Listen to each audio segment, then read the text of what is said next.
June 21st, Venus trines Pluto. This might be like hitting your stride in regards to the challenges that were happening around Venus in the winter. So Venus conjoined Pluto in Capricorn on December 11th and December 24th and March 3rd. And Venus was retrograde this winter. And Venus was all entangled with Mars and Saturn in Aquarius later on. But now you might be able to discover the ways that you have been empowered by those challenges. How those topics or events from the winter have empowered you. How you've integrated those challenges. It could show you your inner intensity in a way that's useful or creatively powerful. This could be good for physical works of art that turn out to be moving in some way. Venus connecting to Pluto in an expansive way in earth signs could also pertain to amassing of wealth or the upward transfer of wealth that keeps happening.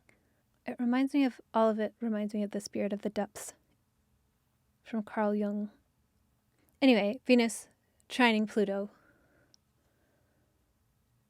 After everything Venus has gone through, we're checking back in with the difficulties we experienced during the winter. Also on the 21st, we begin summer in the northern hemisphere and winter in the southern hemisphere. Sun's ingress into Cancer and the beginning of summer in the northern hemisphere was regarded as the new year for the ancient Egyptians. With the sun in early Cancer, our attention is drawn towards what we might identify with, so as to foster an emotional bond with a person or a project that we might nurture over time.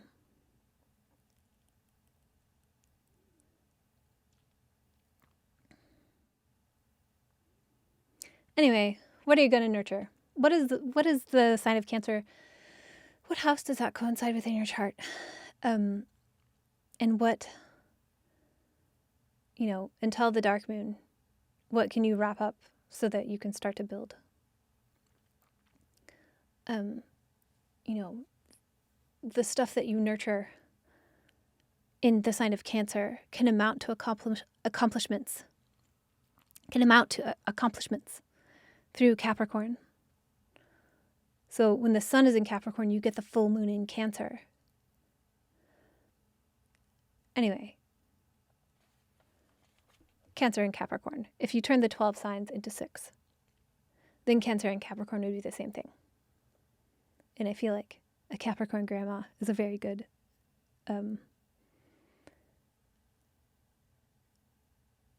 example of these dual energies. This boss bitch, nurturing figure.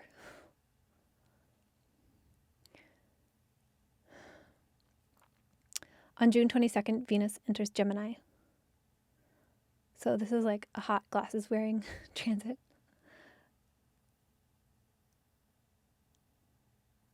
This is a time of dangling a shiny thing to distract you. More themes of following your curiosity to get inspired.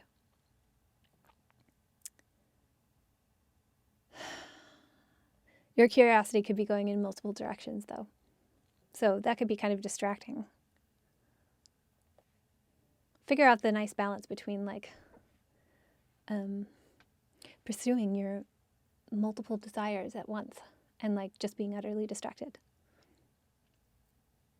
I think of delightful exchanges of all kinds. So that could be merchant stuff, trade, business, or conversation.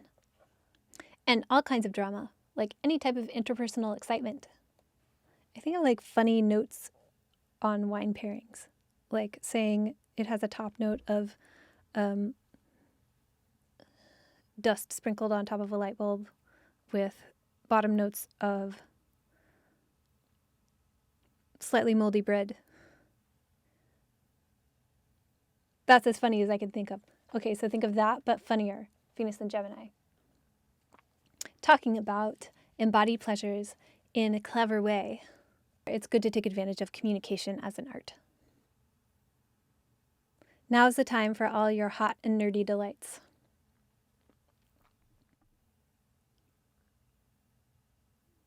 On June 27th, the Sun sextiles Saturn, retrograde, so get some shit done. It's like the perfect blend of the gas and the brakes. Everything's working right. You have the energy and you have the discipline, or there's an opportunity for that. So if you're missing one, the planets want to stoke the energy that you're missing, possibly. It's not a time to do stuff for instant gratification, but this aspect favors endurance, follow through. Maybe since the moon is waning, it's time to finish that metallurgy project you've been working on, or go to a metal show, or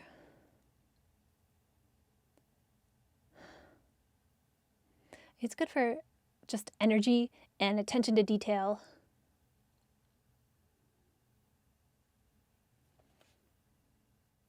And if you meet resistance,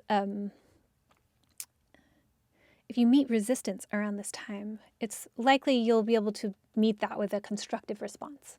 Or if I'm telling you that now, the planets favor you responding constructively.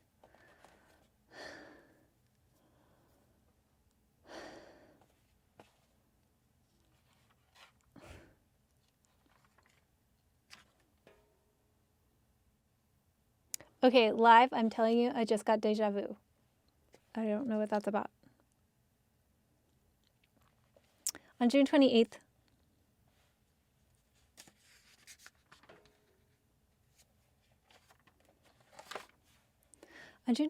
Neptune stations retrograde. It's kind of not that big a deal, but it might present an intensification of Neptune themes.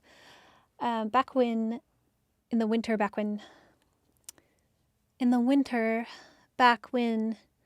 Neptune stationed direct, I was watching this crazy YouTube video on Atlantis, and I was convinced that I understood where Atlantis was. And also, but now I'm like not so sure that that's the truth, but it really felt like the truth at the time. And I was like certain. And also, there was a giant fog bank outside my house. Like I couldn't see like a foot in front of my balcony. It was just all fog.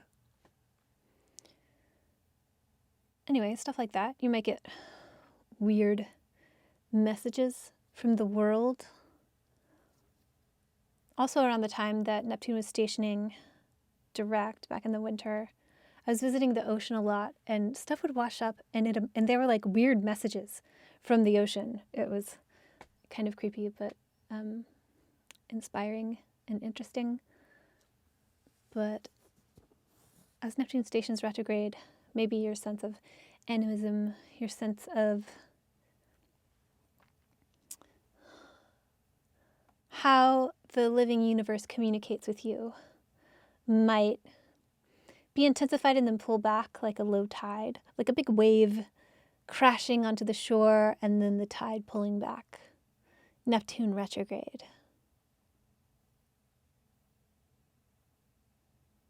Again, with Neptune, I always point out the quote about where the mystic swims, the madman drowns. It could be either or. Your proficiency in navigating the realms of what's real and what's not, and the boundary in between those things, pertains to how well you'll work with Neptune. Also on the 28th, the Sun squares Jupiter. And it's the opening square with Jupiter while the moon is waning. So, in regards to winning, what Jupiter is trying to do in Aries,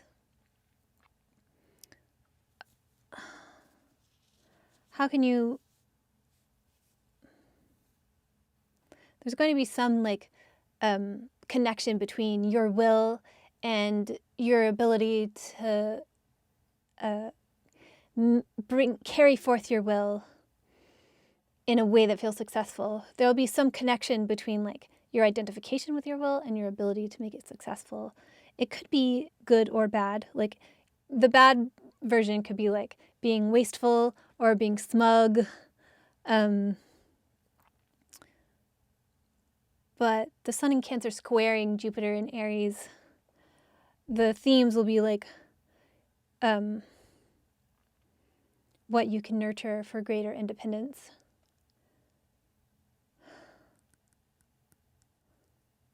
What ties need to be cut so you can move forward in this process.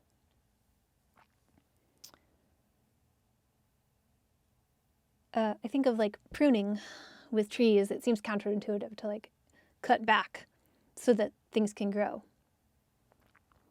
It always feels sad to like pinch off buds if you're growing flowers, or cut off branches. But it helps the tree to grow stronger. And these are like physical earth metaphors, but think of that, but for your spirit.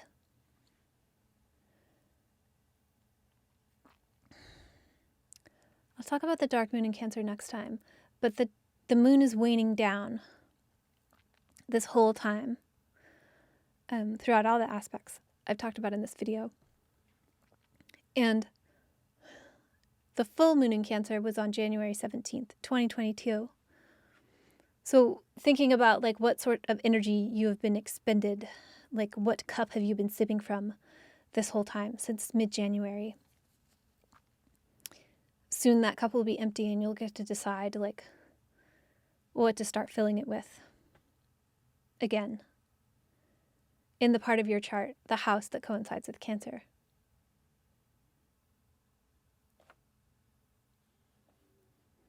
So what energy has been expended in that area of life since January? And what do you want to fill that cup with now?